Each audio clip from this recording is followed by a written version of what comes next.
मैं हूं श्वेता। फटाफट 30 खबरों में आपका स्वागत है। चलिए जानते हैं देश प्रदेश की प्रमुख खबरें। भारत ने पाक आयात पर रोक लगाई। पहलगाम हमले के बाद भारत ने कड़ा रुख अपनाते हुए पाकिस्तान से आने वाले सभी प्रत्यक्ष और अप्रत्यक्ष आयातों पर तत्काल प्रभाव से प्रतिबंध लगा दिया है। वाणिज्य मंत्रालय ने 2 मई को नोटिस जारी कर FTP 2023 में बदलाव किया। यह कदम राष्ट्रीय सुरक्षा और सार्वजनिक नीति को ध्यान में रखते हुए उठाया गया है। पोप की पोशाक में ट्रंप वायरल। अमेरिकी राष्ट्रपति डोनाल्ड ट्रंप की एक AI जनरेट तस्वीर सोशल मीडिया पर तेजी से वायरल हो रही, जिसमें वे पोप की पोशाक में पोप जैसी मुद्रा में नजर आ रहे। यह तस्वीर व्हाइट हाउस और ट्रंप दोनों ने पोस्ट की है। हालांकि इसे लेकर के विवाद भी शुरू हो गया। कई यूजर्स ने इसे पोप फ्रांसिस की मौत का मजाक बताया है। भारत गौरव ट्रेन से तीर्थ यात्रा शुरू। भारतीय रेल 27 मई से भारत गौरव डिलक्स टूरिस्ट ट्रेन चला रही है, जो 17 दिनों में बद्रीनाथ, पुरी, रामेश्वरम, द्वारका सहित कई धार्मिक स्थलों की यात्रा कराएगी। सफदरगंज स्टेशन से शुरू होने वाली इस यात्रा की दूरी 8,425 किलोमीटर होगी। वहीं यात्री को 1,35,870 में AC यात्रा, 3 स्टार होटल, शाकाहारी भोजन और बीमा की सुविधा मिलेगी। बुकिंग IRCTC वेबसाइट से की जा सकती है। CBSE रिजल्ट प्रक्रिया में बड़ा बदलाव। CBSE ने कक्षा 10वीं और 12वीं के छात्रों को अब मूल्यांकन की पारदर्शिता देने के लिए प्रक्रिया में बदलाव किया है। अब छात्र पहले उत्तर पुस्तिका की फोटोकॉपी प्राप्त कर सकेंगे और फिर अंकों के सत्यापन या पुनः मूल्यांकन के लिए आवेदन कर पाएंगे। इससे छात्रों को अपने अंकों की स्पष्ट जानकारी मिलेगी और वे सही निर्णय ले सकेंगे। यह बदलाव मई में रिजल्ट के बाद लागू होगा। नीतीश सरकार का कास्ट सर्वे पर कदम। बिहार में नीतीश कुमार की सरकार जातिगत सर्वेक्षण के आंकड़े को फिल्टर कर रही है। सरकार का उद्देश्य यह सुनिश्चित करना है कि केवल जरूरतमंद परिवारों को 2 लाख रुपए की मदद मिले। अब तक 1 लाख परिवारों को मदद मिल पाई है। इसके साथ ही लघु उद्यमी योजना के तहत 50,000 परिवारों को पहली किस्त भी दी जा चुकी है। सहारा इंडिया के जमाकर्ताओं को राहत। सहारा इंडिया में फंसी जमा पूंजी को लेकर के बिहार में एक बड़ी राहत की घोषणा की गई है। केंद्रीय मंत्री अमित शाह और बिहार के सहकारिता मंत्री डॉक्टर प्रेम कुमार ने यह बताया कि सहारा इंडिया की जब्त संपत्ति से निवेशकों को उनका पैसा वापस किया जाएगा। रिफंड पोर्टल लॉन्च किया गया है, जिससे जमाकर्ताओं को भुगतान की प्रक्रिया में मदद मिलेगी। जल्द ही बिहार में प्रभावित लोगों की सूची तैयार होगी। UAE को मिला महिला वनडे दर्जा। ICC ने 2025 से 2029 तक के लिए 16 महिला टीमों को वनडे का दर्जा देने का ऐलान किया है। इस सूची में अमेरिका का नाम कट गया है, जबकि UAE को वनडे दर्जा मिला है। UAE ने T201 रैंकिंग में अच्छा प्रदर्शन किया और एसोसिएट टीमों में वनडे दर्ज हासिल किया। Thailand, Netherlands, Papua New Guinea और स्कॉटलैंड ने अपना वनडे दर्ज बरकरार रखा। RBI ने 5 बैंकों पर जुर्माना। RBI ने 5 प्रमुख बैंकों पर कुल 2.52 करोड़ रुपए का जुर्माना लगाया है। एक्सिस बैंक पर 29.60 लाख रुपए, ICICI बैंक पर 97.80 लाख रुपए, बैंक ऑफ बड़ौदा पर 61.40 लाख रुपए, वहीं IDBI बैंक पर 31.80 लाख रुपए और बैंक ऑफ महाराष्ट्र पर भी 31.80 लाख रुपए का जुर्माना लगाया गया है। जुर्माने का कारण बैंकों द्वारा RBI के निर्देशों का पालन न करना है। RITES में नौकरी आवेदन 20 मई तक। RITES ने भर्ती के लिए आवेदन की तारीख 30 अप्रैल से शुरू की है और उम्मीदवार 20 मई तक आवेदन कर सकते हैं। उम्मीदवार की अधिकतम उम्र 40 साल होनी चाहिए और रिजर्व कैटेगरी के लिए छूट है। आवेदन शुल्क 300 रुपए है, जबकि रिजर्व कैटेगरी के लिए शुल्क मुफ्त है। चयन लिखित परीक्षा और इंजीनियर पद के लिए इंटरव्यू के आधार पर होगा। सैलरी 13,802 रुपए से 14,645 रुपए तक होगी। PM मोदी ने दी चॉकलेट भेंट। अमरावती की जनसभा में प्रधानमंत्री नरेंद्र मोदी ने आंध्र प्रदेश के उप मुख्यमंत्री पवन कल्याण को चॉकलेट भेंट की है, जिससे उन्होंने मुस्कुराकर स्वीकार किया। इस दौरान मंच पर मुख्यमंत्री चंद्रबाबू नायडू भी मौजूद थे। पवन कल्याण ने पहलगाम आतंकी हमले के बावजूद आंध्र आने के लिए PM का आभार जताया है। उन्होंने अमरावती को ही राजधानी बनाए रखने के वादे को दोहराया है। यह दृश्य सोशल मीडिया पर वायरल हो गया। बांग्लादेश से अडानी पावर को भुगतान। बांग्लादेश ने अडानी पावर को 2017 के पावर सप्लाई समझौते के तहत अपनी बकाये का एक हिस्सा सफलतापूर्वक चुकाया है। देश में आर्थिक और राजनीतिक चुनौतियों के बावजूद भुगतान फिर से शुरू हो गया। अडानी पावर ने बांग्लादेश को पूरी बिजली सप्लाई फिर से शुरू कर दी है और उम्मीद जताई है कि बाकी $900 मिलियन का भुगतान जल्द ही किया जाएगा।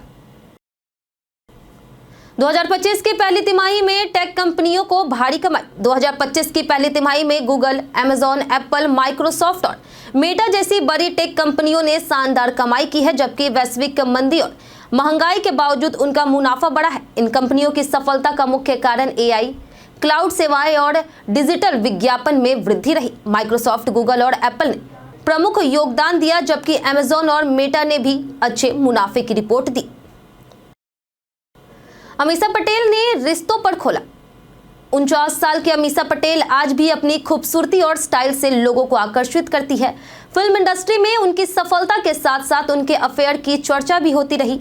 अमीषा का नाम रणबीर कपूर और नेस वादिया के साथ जुड़ा था, लेकिन हाल ही में उन्होंने इन अफवाहों पर चुप्पी तोड़ी और अपनी स्थिति साफ की।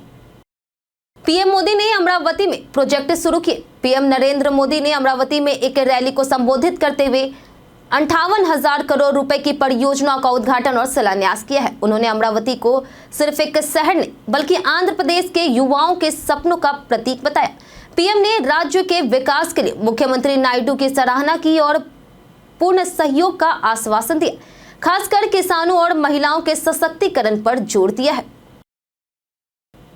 उत्तराखंड में भूमि खरीद पर जांच। उत्तराखंड के हरिद्वार जिले में बाहरी व्यक्तियों द्वारा खरीदी गई जमीन के उपयोग को लेकर शासन जांच बैठा दी है। रुड़की तहसील में 300 से अधिक संदिग्ध प्लाट 2025 मीटर से अधिक के पाए गए हैं। प्रदेश में लागू सख्त भू कानून के तहत बाहरी व्यक्ति केवल 250 वर्ग मीटर तक जमीन खरीद सकते हैं। जिलाधिकारी को सत्यापन के निर्देश दिए गए हैं और यदि अनियमितता पाई जाती है तो जमीन राज्य सरकार में निहित कर दी जाएगी।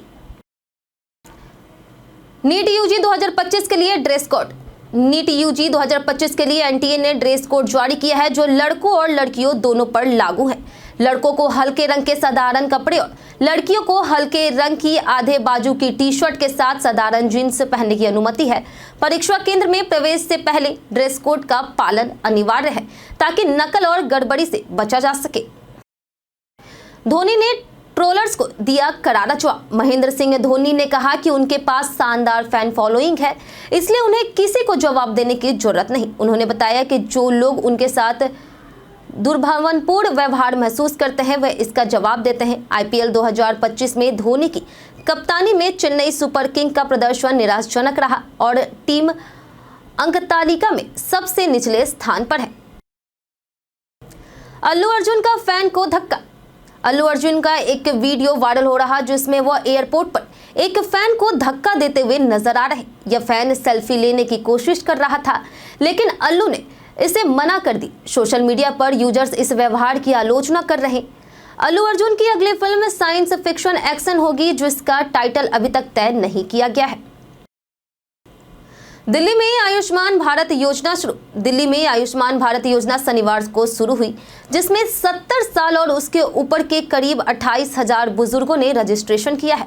इस योजना के तहत बुजुर्गों को 10 लाख रुपए तक का स्वास्थ्य कवर मिलेगा। दिल्ली मुख्यमंत्री रेखा गुप्ता ने आरके पुरम में मोबाइल वैन से पंजीकरण शुरू किया और आयुष्मान कार्ड भी वितरित किए। योजना के तहत 70 विधानसभा क्षेत्रों में मोबाइल वैन जाएगी। सोने की कीमतों में बढ़ी गिरावट। बीते 10 दिनों में सोने की कीमत में 4,340 की गिरावट आई और 2 मई को 24 कैरेट सोने की कीमत 95,663 प्रति 10 ग्राम तक पहुंच गई है। इस गिरावट के चलते खरीदारों में फिर से खरीदारी की उम्मीदें बढ़ गई। वहीं चांदी की कीमत में मामूली बदलाव देखा गया और ये 94,200 प्रति किलो पर स्थिर बनी है। चिराग पासवान का जाति जनगणना पर बयान। चिराग पासवान ने जाति जनगणना को जरूरी बताते हुए कहा कि इसका डेटा सार्वजनिक नहीं किया जाना चाहिए। उन्होंने चिंता जताई है कि इसके सार्वजनिक होने से समाज में विभाजन और नफरत फैल सकती है और राजनीतिक दुरुपयोग हो सकता है। हालांकि उन्होंने माना कि यह डेटा सरकारी नीतियों और योजनाओं के लिए महत्वपूर्ण हो सकता है। इस बयान से राजनीति में नई बहस का आरंभ हो सकता है।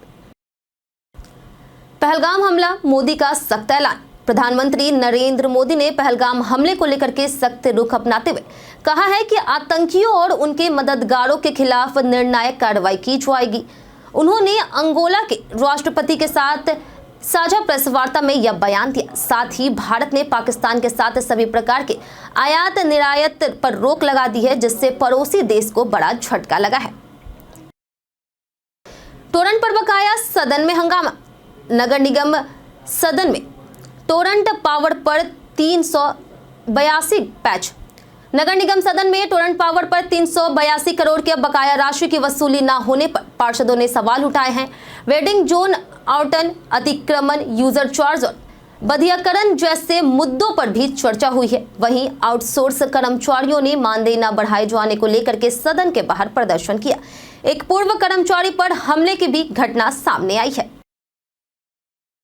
IHMCL में निकाली वैकेंसी, 1.4 लाख सैलरी। IHMCL ने 2025 के लिए 39 पदों पर भर्ती के लिए आवेदन आमंत्रित किए हैं। उम्मीदवारों को सूचना प्रौद्योगिकी, कंप्यूटर साइंस, इलेक्ट्रिकल या संबंधित क्षेत्रों में इंजीनियरिंग डिग्री होनी चाहिए। आयु सीमा 21 से 30 वर्ष है और चयन गेट 2025 स्कोर के आधार पर होगा। चयनित उम्मीदवारों को 1.4 लाख रुपए तक की सैलरी मिलेगी, जिसमें महंगाई भत्ता और अन्य सुविधाएं शामिल है। आवेदन की अंतिम तिथि 2 जून 2025 है। मोटोरोला एज 70 का डिजाइन लीक। मोटोरोला ने अपनी नई स्मार्ट सीरीज मोटोरोला एज 70 की चर्चा शुरू की है। लीक के अनुसार यह स्मार्टफोन 6.7 इंच के ड्यूल पोलेड डिस्प्ले के साथ आ सकता है। इसमें 50 मेगापिक्सल का सोनी लाइटिया 700C कैमरा और 12 GB रैम के साथ डायमेंसिटी 7400 चिपसेट हो सकता है। फोन की कीमत लगभग 34,000 रुपए और इसकी लॉन्च तारीख अभी तय नहीं है। तेजस्वी ने पीएम को लिखा पत्र। तेजस्वी प्रसाद यादव ने मुख्यमंत्री मोदी को जाति आधारित जनगणना और सामाजिक न्याय पर कदम उठाने के लिए खुला पत्र लिखा है। उन्होंने आरक्षण की सीमा पर पुनर्विचार, निजी क्षेत्र में समावेशिता और परिसीमन में पिछड़े वर्गों के उचित प्रतिनिधित्व की मांग की है। तेजस्वी ने इसे सामाजिक बदलाव का ऐतिहासिक चौराहा बताया और केंद्र सरकार से सशक्त सामाजिक सुधारों का आह्वान किया है।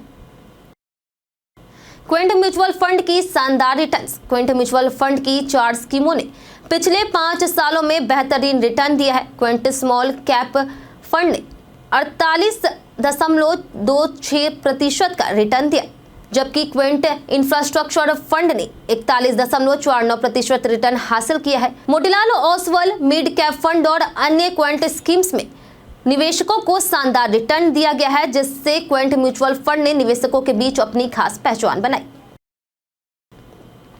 CID भर्ती 2025, 28 पदों के लिए आवेदन।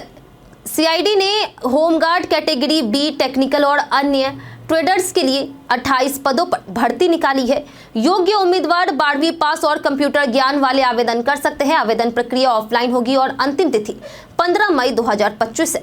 आयु सीमा 18 से 50 साल तक है और उम्मीदवार को 10वीं और 12वीं की मार्कशीट, ड्राइविंग लाइसेंस, जाति प्रमाण पत्र सहित अन्य आवश्यक दस्तावेज चाहिए होंगे। PI network MANET wallet update.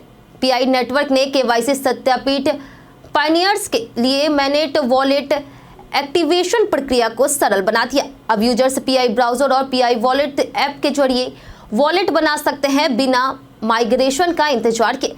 इसके अलावा नॉन यूजर्स के लिए भी थर्ड पार्टी KYC के माध्यम से वॉलेट बनाने का विकल्प भी उपलब्ध है।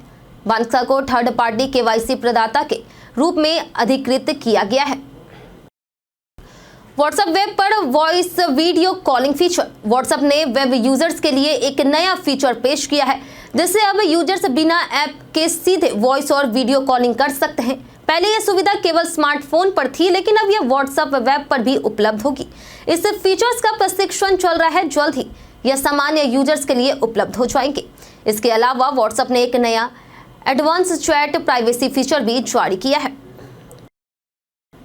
आज के लिए फिलहाल इतना ही। जिन लोगों ने हमें कमेंट किया था उनके नाम है संजीव कुमार, नौशाद रजा, जितेंद्र ठाकुर, सत्येंद्र ठाकुर, अमित कुमार, रवि कुमार और प्रमिला कुमारी। चलिए बढ़ते हैं आज के सवाल की ओर। और आज का सवाल है, आप सबसे ज्यादा कौन से मैसेजिंग ऐप का इस्तेमाल करते हैं?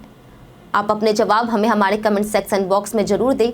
और आज के लिए सिर्फ इतना ही। हमारे साथ बने रहने के लिए धन्यवाद।